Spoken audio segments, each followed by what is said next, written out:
No, I couldn't leave it unfinished. I gotta come back and knock this thing out.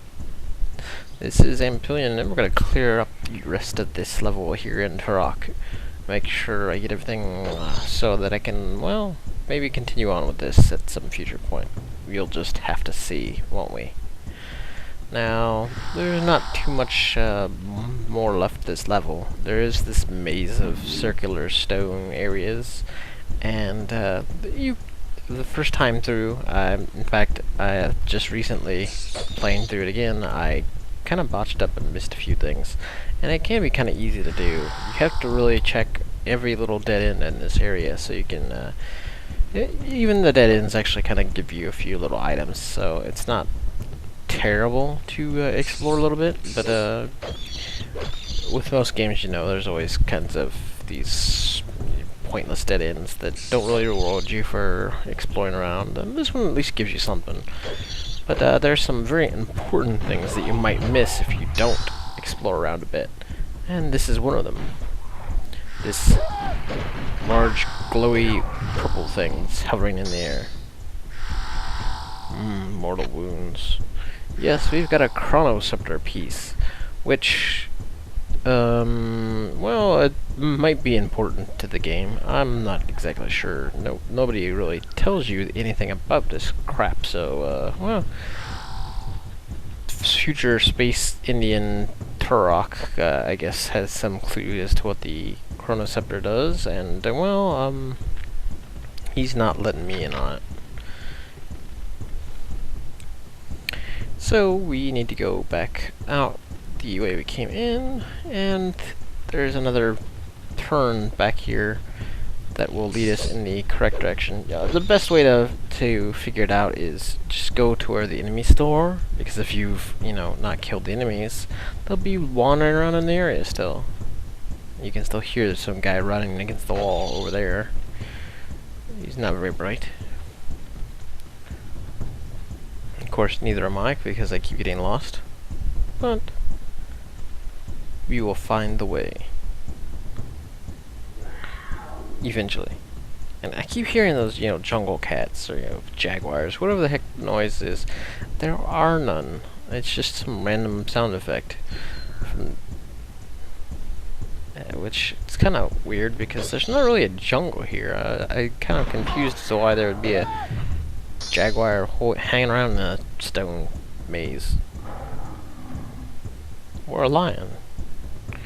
We got one more key left to find in this level. Hooray! I do kind of tend to stick to using a lot of knife. And the reason is because, well, until you get to later levels where there's a lot more danger from things, most guys aren't really much of a threat. I mean, you might take a few stray shots here and there, but so long as you're only getting hit a couple of times, you'll recover that life pretty easily.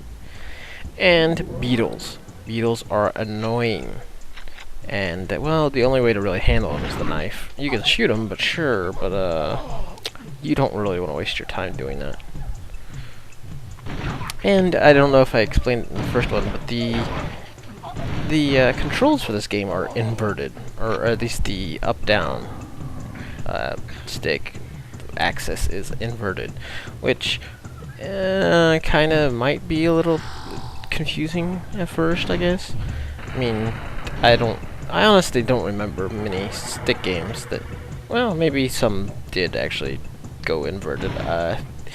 I honestly don't remember a lot of them doing it, but maybe I'm just haven't played many console first-person shooter type games lately and don't remember them being that way. I don't know.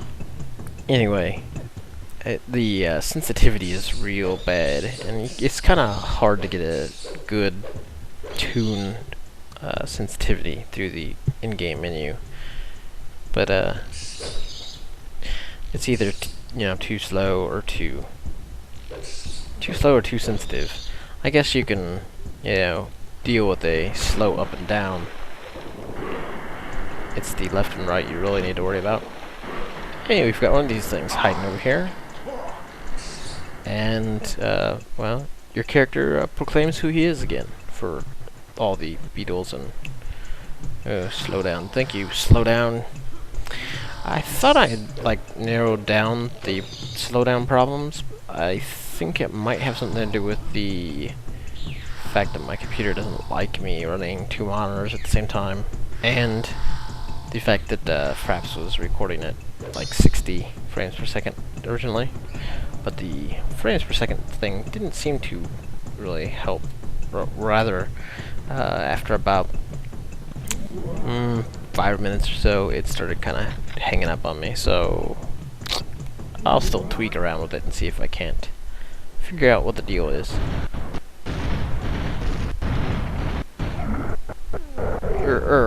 Thank you. He died of the slowdown. Alright, so now here is the final little piece of this level.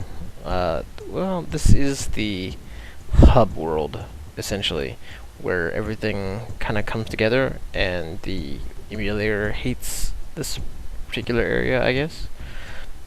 The hub world essentially is sort of like this giant bunch of stargates, and as long as you collect all the keys, you can put them in these little holders, and well, okay, I don't have the keys level 6, and it doesn't really tell you any of the levels beforehand, so you kind of just have to poke your face at these particular brick patterns until, voila, hey, we opened one up. And you'd think that one would be 3, but no, it's not. They are kind of random order. Aha! This is level 3, however. So, I'll kind of leave it like hanging on a cliffhanger, I guess. If I do continue this on, we'll see which way I go. If you would like me to go to level 2 or level 3, just leave a comment. Heck, if you want me to just continue on, leave a comment, because I'm kind of on the edge on this one. So, until then, have a good one.